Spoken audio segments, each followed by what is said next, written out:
a video on something that I want to have a play around with. So I have some things at the back of the cupboard. I have these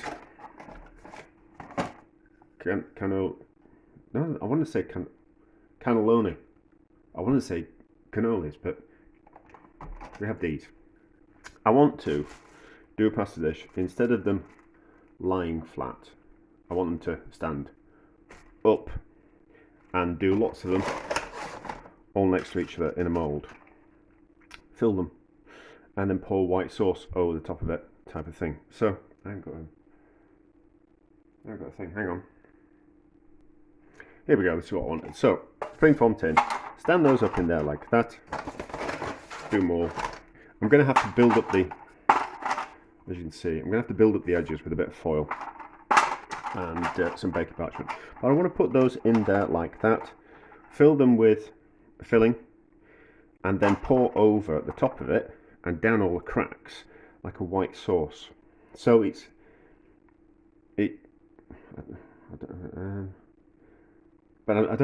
gonna fill it full of. So you get the idea. I'm trying to what I'm doing.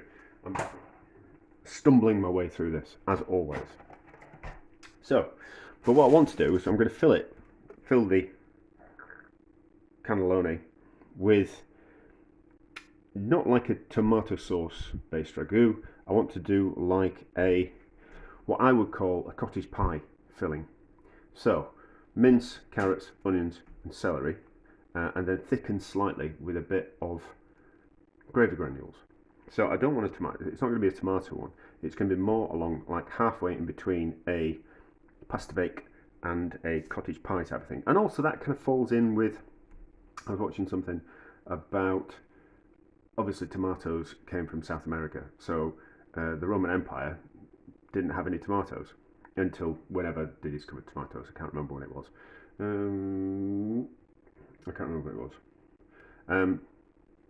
So they didn't have tomato-based sauces until after tomatoes were discovered. And then I think it took a while for it to kind of catch on because they thought they were poisonous because they're related to nightshade. Some people still think they're poisonous, but anyway. So I want to kind of do so I saw this video which was like, what was Italian food like before tomatoes and peppers and all those type of things, because they came from South America, as I've just said. So I kind of thought, well, that kind of fits in with that. So we'll do, and I was kind of thinking, I don't want too much meat. Normally, what do? I normally do kind of like half the amount of vegetables to meat. So if it's a kilo of meat, I normally do 500 grams worth of vegetables. I'm going to do more of a 500 grams worth of meat, 500 grams worth of carrots, 500 grams worth of onions, 500 grams worth of celery. Slightly less celery than 500 grams, but so I kind of want to do that. So that's that. And also, so we're going to have to pipe into those nozzles, aren't we? So I've got some disposable piping bags. So the vegetables need to be small enough that they're going to fit through the piping bag nozzle that I'm going to, type of thing, and fit into there. So I'll have to kind of dice them kind of quite small as well. So that's enough of me waffling. Let's get on with some chopping and some frying. Oh no, we'll do a short version of this as well. So we'll kind of do the fry the mince until it looks like that, chop the vegetables to look like that, fry the vegetables and do all that kind of stuff, and do the short version, so how I'll put it all together, and then there'll be more talking and waffling at the end. Delicious cannelloni cottage pie pasta bake. Equal quantities of beef mince, finely diced celery, finely diced carrot and finely diced onion. Fry your beef mince in some delicious fat until it looks like this. Fry your vegetables in some delicious fat until they look like this. Put into a pan, season with salt and pepper, cover with water, add a couple of beefy stock cubes and simmer until tender. Add the vegetables to the meat, season with salt and pepper, top up with water, give it a taste, give it a bit more stock cubes to give it a bit of oomph, simmer for 30 minutes so all the flavours combine and everything is nice and soft. Drain off the cooking liquid if it looks like a little bit too wet, and then thicken up with a few gravy granules until it looks like this. Clamp a bit of baking paper in a springform tin to make it a little bit more watertight. Line the inside of the springform tin with some tin foil to make it a little bit taller. Line the inside of that with some more baking parchment so everything comes out a little bit easier. Stack in your cannellini on the inside. Don't pack it too tight because you want sauce to get down the gaps in the cannellini. Realise that you haven't cooked just quite enough filling, but decide to have a go anyway. Fill up a piping bag with your mince. Evenly distribute your mince into the cannelloni, making sure that it goes all the way down to the bottom. Give it a tap down. Make a roux of equal parts fat and flour and cook it out gently for 5 minutes. Add a couple of chicken stock cubes. Gradually add milk in until you have a creamy white sauce. Pour the white sauce in and around all the gaps in the cannellini. Give it a bit of a bang now and again so the sauce settles properly. Top with cheese and bake at 180 degrees until it's right. So there was a few complications with it, but it looks like it's worked. It looks like it's worked. I'm not going to cut into it straight away. I'm going to let it cool for a bit and hopefully it'll set up and not just kind of, I think if I pull it to bits now, it'll just, which is not what I want. I want it to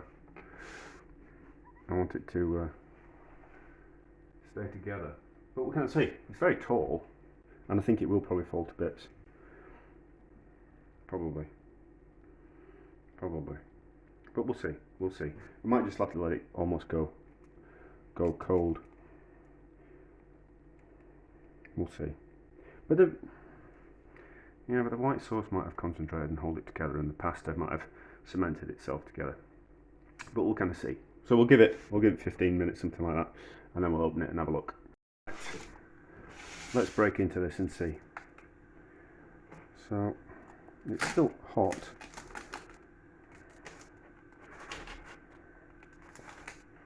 Where's my knife?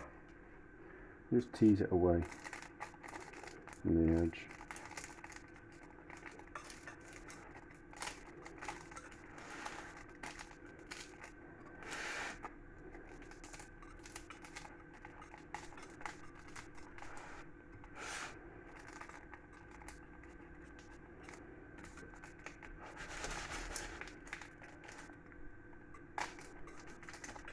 There we go. Well, it hasn't collapsed so far.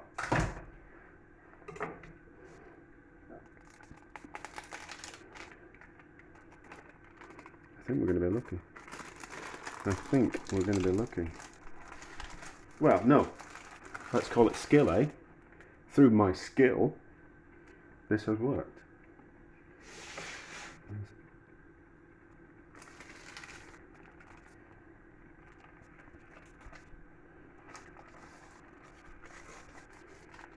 And there we go. That's worked, isn't it? That's worked. Right, let's get rid of those. Clean my hands. And how on earth are we going to cut into that? That's pasta on the outside, isn't it?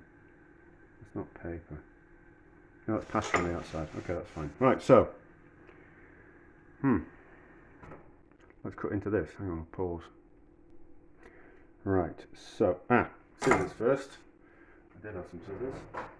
So scissors cut through the cheese as always, otherwise it'll just make a mess. And then I suppose if we do it into a third like that, then that looks like a nice slice, doesn't it? And then we can go all the way through on that one.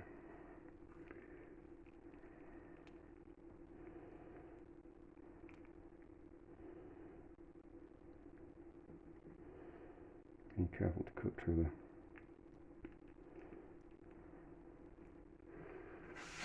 there. It's holding together.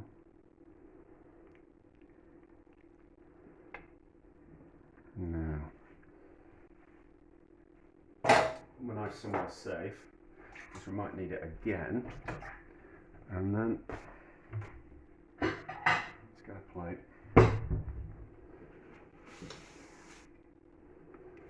And that's going to collapse.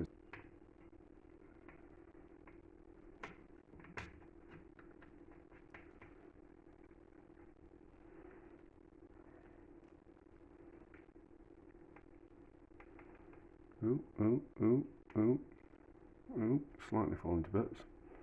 It might hold together.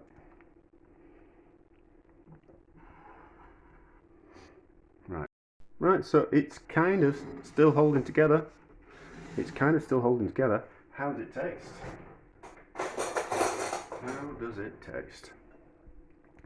I don't know, because this type of thing normally is cooked with a bit of a tomato. No, it's good. It's good. So, that was just a bit of cottage pie let out. So the pasta and the cottage pie and the bit of white sauce, does it work? Should do, because it's not that dissimilar from a moussaka.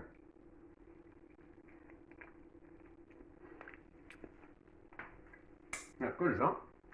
That's good as that. It could do with a little bit of acidity in with the meat, so maybe a bit of lemon in there, or a bit of vinegar, something like that. But that's lovely, is that? I'll just put something in my mouth and I should carry on talking. It's nice, it works. Probably would be better if it wasn't so tall. There will be a tube pasta that's kind of quite wide but shorter.